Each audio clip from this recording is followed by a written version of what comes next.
Prim Ministru, il-Gvern bħalissa affaċċjat kontroversja dwar konsulent Indjan illi huwa blacklisted dwar korruzzjoni. L-istess konsulent illi l-Gvern tiegħek ħadu miegħu il-qatar biex jagħmel kuntatti bejn il-Gvern Malti u l-Gvern hemmhekk.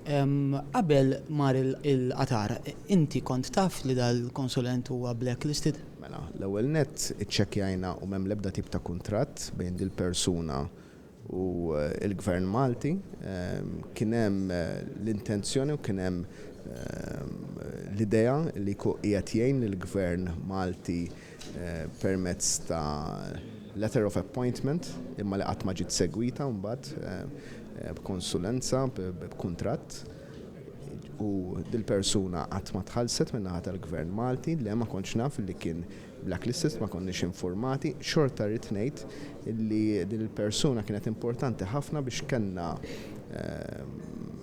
laqa at very high level bejn il-Ministru Konrad Mizzi u l-Ministru tal-Enerġija tal-Qatar u uffiċjali tal-Enerġija tal-Qatar u naħseb li qiegħda dmiru b'mod sinifikanti. Ġifier dan qed jagħti l-servizzi tiegħu b'xejn?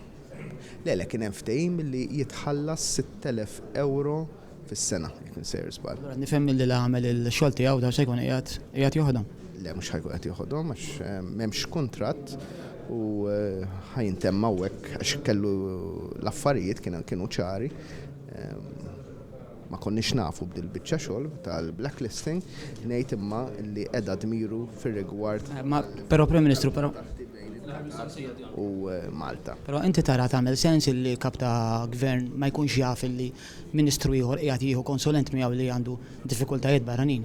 Le għamel. Xina qed nara daqsxejn diffiċli li inti ma taf xejn.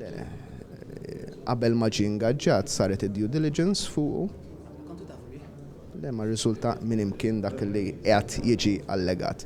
Sa issa laqqas jirriżultalna 100% għandna qed nistennew il-konferma min-naħa tal-awtoritajiet internazzjonali biex nixtieq ngħid li l-dmir tiegħu f'dawn ix-xhur għamlu bl-aħjar mod fejn fetħilna kuntatti importanti ħafna mal-Qatar.